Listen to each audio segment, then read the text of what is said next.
I'll kick off this video by saying a video which I intend to try to deliver without hesitation, repetition or deviation in one go and without notes, by saying don't forget to vote for Nigel Farage to stay on the I'm a Celebrity Get Me Out of Here TV set. You can vote either by phone, I believe, I have no idea what the number is, and I also believe you only get one vote, whereas if you vote using the app, which you can download to your smartphone or whatever, then you can unlock a grand total of 5 free votes. That really is the only way to cast your vote if you want to vote for Farage.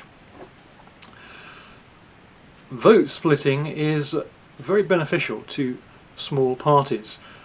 The Brexit referendum was achieved, and then Brexit itself was achieved. How ironic that it took 2 bites at the cherry to get it done. The one by UKIP, of whom Cameron was afraid of the effect on his party, and then the Brexit party's effect on Boris Johnson, which he feared, and which Farage was then able to stand down his MPs from because Johnson agreed certain concessions. UKIP got a very large vote total, but never won an MP. The Brexit Party also obviously never got an MP. Irrespective of never getting a single MP, both parties achieved their objectives out of getting the Brexit referendum in the first place, and then getting the Brexit referendum actually put in place, getting Brexit actually done, without ever getting a vote because of the power of the split vote. But the split vote effect doesn't leave at this point. And this is extraordinarily ironic given the current circumstances.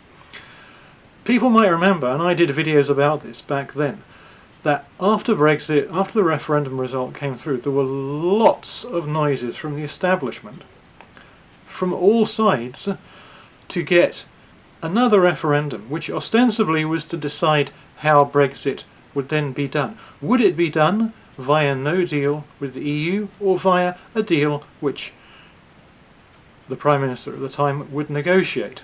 So we've done Brexit, absolutely fine, no problem there. How are we now going to leave? Deal or no deal? Oh, by the way, did we forget to mention, we will of course put the exit to remain in the EU on the ballot. I mean, deal or no deal, so it's logical that we have the option to remain. This was a trick on the part of the establishment, and I did at least 2 videos explaining this back then, whenever it was, 2019, to keep us in the EU via the vote splitting effect. So what happens? Do you have 2 options? No, you have 3 options.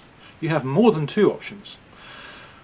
One to stay in the EU, and 2 to leave, deal or no deal. So if we assume the same 48 stay, 52% leave, then the 48% stay pretty much stays the same, 48%, and the 52% to leave can also stay the same. But what happens? 52% becomes 26% leave, 26% stay. But however you slice it up, when you slice up that 52%, it doesn't compete. Neither side competes with 48%. So you have maybe 26, 48, and the stay in the EU vote cuts its way right through the middle, irrespective of the fact that there would have been more votes to leave because of the split vote effect. This was the trick, and I explained it in videos at the time. This was the trick the establishment was trying to pull to ensure that even though we'd had the Brexit referendum, another referendum with a split vote for leave would ensure that we stayed in the EU. This was the trick they were trying to pull. And this is the exact same thing which Nigel Farage is now benefiting from and could benefit from even as far as the final. He can't realistically win the final, but he could get down to maybe the last 3, the last 4, because of the split vote effect. How does that now work? Deliciously, ironically, in his favour. He's got a phalanx of supporters. He needs a fair few, and he's got a fair few. He's got his social media presence, his Twitter presence, and he's got the full weight of a mainstream news channel talking him up all the time. And anyway, he's got a lot of supporters to begin with. So all that gives a good voting bloc who vote for him. Now he's got an awful lot of detractors, but there's a quirk in the ITV I'm a Celebrity voting system whereby you can only vote for the candidate you want to win. There is no negative voting option. You can't vote for the person you don't want to win. I'm sure ITV rues the day it introduced this system, and not a dual system of both voting for your preferred candidate or if you want to vote for the candidate you don't want to win. They would love nothing more now to have that system in place. But as it stands, it's hugely beneficial for Nigel Farage because all of his supporters only have one person to vote for. Like you had a leave option, only one to vote for in the referendum. However, his detractors have no option, then there is absolutely no way around this. Until you get to the final, to the last three, they have no option but to vote for other people. The also-rans, who their anti-Farage vote is going to be divided between. It doesn't matter how they vote.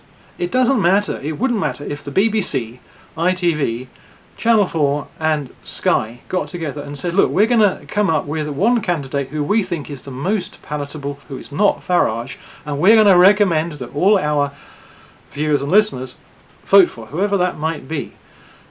It would make no difference if the entire anti-Farage vote coalesced around just one person, because that would make it, in effect, a two-horse race between Farage and that person. All the other also-rans would be slowly whittled away, whoever got the least votes each time, leaving, in the final, Farage and the establishment's preferred candidate, whoever that might be. At that point, it becomes impossible for Farage to win overall, because you'd have Farage's voters, the other person's voters, the anti-Farage votes as well, where there wouldn't be corresponding anti-the other person votes. That would almost certainly result in Farage losing a final, and probably he would go out last three, last four, conceivably as well. But this fact of the opposition being split so radically as it currently is, yes, I acknowledge that this video could age very quickly indeed if he goes out tonight. I think there is zero possibility that he will go out tonight, and you can hold me to that tomorrow and probably the next day at least. It is supremely ironic that this split vote phenomenon, which the establishment used to try and get Brexit scuppered by splitting the leave vote between deal or no deal and allowing Remain to cut its way straight through the middle to win. Extremely ironic that same system is now, it's already benefited Farage for these first two votes which he's survived. It has benefited him without any question, the fact that the anti-Farage vote is split.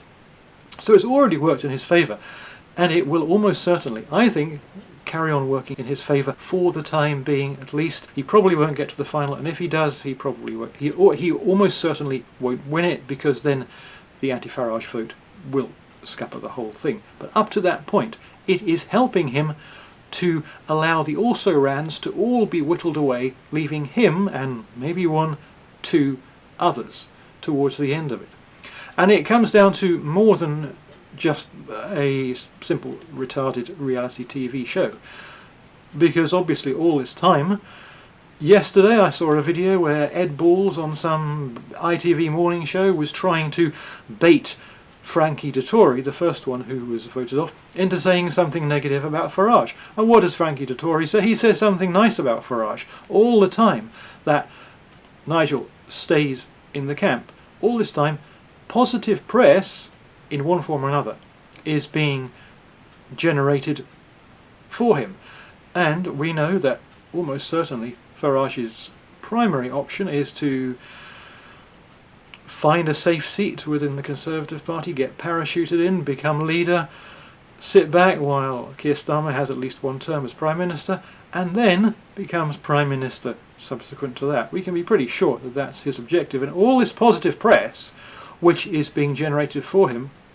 is helping that objective, and it's it's possible to maintain that positive press while he stays on the TV set, which is being made possible by the fact that the anti-Farage vote is split, which was the exact same trick which they tried to use to scupper the Brexit vote. That trick which they used to try to scupper Brexit is the same effect which could ultimately result in Farage's burgeoning popularity, ultimately being the difference between him making it to Prime Minister and him not making it.